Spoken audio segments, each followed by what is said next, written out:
Le ministre français à la coopération Henri de Reincourt est arrivé à Madagascar hier soir vers 23h. Il était accueilli à l'aéroport international d'Ivat par le chef de la diplomatie malgache. Ce nouveau ministre du gouvernement Fillon effectue sa première visite dans la Grande Île. En début de matinée, Henri de Reincourt a rencontré le président de la Haute Autorité de la Transition Anjadwil au palais d'État d'Iavoulou. La rencontre a duré une demi-heure. Ce ministre français a répondu aux questions des membres de la presse à l'issue de cette entrevue. Nous avons fait un tour d'horizon de toutes les questions qui intéressent nos deux pays. Et je voudrais, à ce point de mon propos, dire que notre première pensée s'adresse aux victimes du cyclone qui vient de frapper une partie de votre île et que nous essaierons de voir comment nous pouvons aider les personnes qui sont sinistrées. Ensuite, nous avons évoqué tout naturellement la question de la feuille de route qui est aujourd'hui, du point de vue de la France, dans sa phase finale, qui, je l'espère, pourra être signée dès la semaine prochaine par le plus grand nombre des acteurs de la vie politique, de façon à pouvoir organiser ce qui est prévu, c'est-à-dire la formation d'un gouvernement, la préparation des élections, afin que les autorités malgaches puissent, dans quelques mois, se consacrer exclusivement à l'organisation de la vie sur la Grande Île, favoriser le développement économique, social et culturel, et que les questions de gouvernance, d'organisation politique aient pu trouver des solutions qui soient acceptées par tout le monde si possible, à défaut par le plus grand nombre, et qui marquent ce qui est une grande tradition, c'est-à-dire la volonté démocratique que nous avons en partage. Voilà. Ainsi, il semble évident que la France appuie la feuille de route de la SADC, la France qui se trouve en première ligne en matière de coopération avec la Grande Île, tant en économie qu'en culture. Après la rencontre d'Iavoulou, le ministre français à la coopération a inauguré le nouveau bâtiment de l'Institut de formation professionnelle des avocats de l'ENMG à Taralalan. À l'issue de la cérémonie, ce haut responsable français a émis la position officielle de la France concernant la crise malgache. Henri de Reincourt a confirmé que son pays approuve la feuille de route de la SADC. Le message de la France, il est d'une grande simplicité. C'est-à-dire, la France a un principe qui est très simple en termes de politique à destination des autres pays. Pas d'ingérence, mais pas d'indifférence.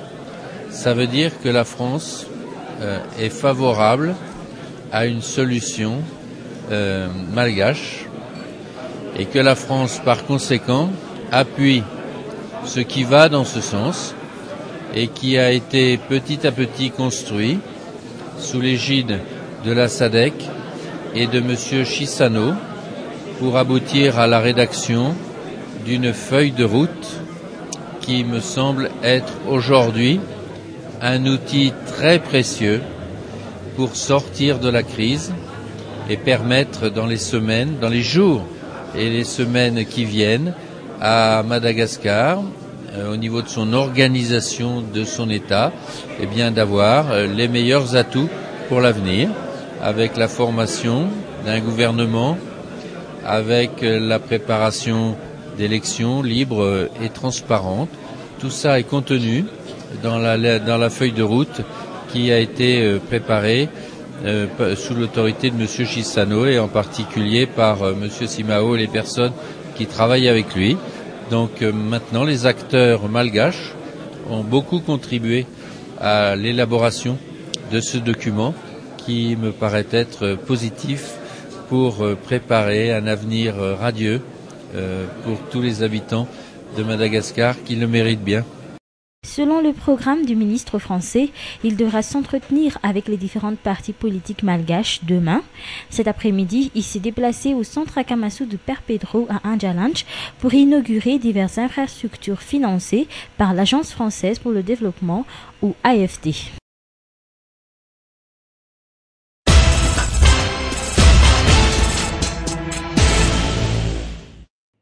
L'ex-chef d'État Marc Ravalman ne figurait pas dans la liste des passagers du vol AS 8252 en provenance de la compagnie aérienne South Africa Airlink, vol qui était prévu arriver vers 14h30 cet après-midi.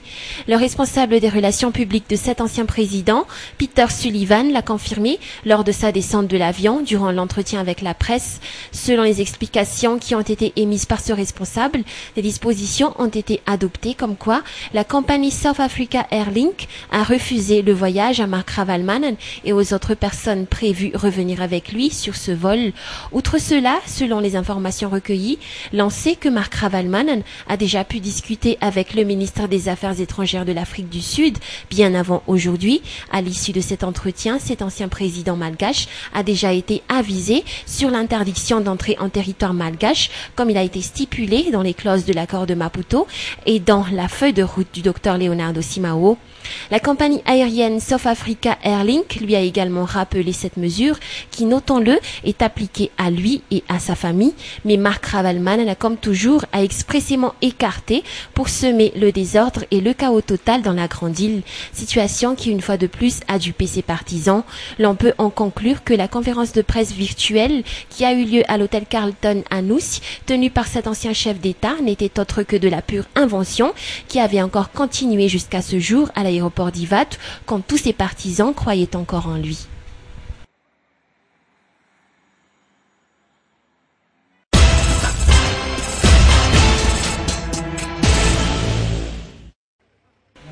Le comportement du maître Antjarazaf Manatsu envers la presse malgache a choqué plus d'un à l'aéroport international d'Ivat cet après-midi. En effet, arrivé vers 16h de l'après-midi dans les locaux de l'aéroport international d'Ivat, après avoir fait l'objet d'enquêtes à la Bani dès son arrivée, maître Antjarazaf Manatsu et ses collaborateurs ont refusé de s'entretenir avec la presse locale et avaient fait passer seule une journaliste étrangère pour une interview. Écartée, la presse malgache a laissé toute la place et toute l'exclusivité à cette journaliste venue de nulle part. Cette situation a pourtant permis à la presse locale de montrer preuve de solidarité et après avoir pris ses distances, elle a refusé de donner au maître Antjarazaf Manatsu de faire un rapport. Seuls des journalistes issus d'une station de télévision privée de la capitale ont pu avoir un scoop avec elle, situation qui démontre encore une fois de plus la mauvaise gestion de la communication de la part de cette mouvance, tant à l'international qu'ici même.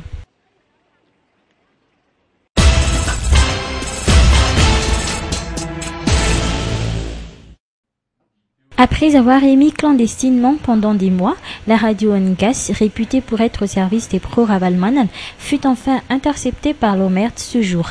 À entendre les émissions de cette radio, les animateurs sont payés pour attiser la haine des pro-Ravalman envers le pouvoir et ses proches, et ils vont encore plus loin en traitant les Français de tous les maux et les invitant à quitter le pays. Les éléments de la DST de la présidence, de la FIS et de l'OMERT ont pu également mettre la main sur des enregistrements de ce genre. La recherche du studio et de l'émetteur de cette radio pirate n'a pas été chose facile, mais les responsables ont quand même pu arrêter un technicien avec quelques matériels dans une maison appartenant à un particulier.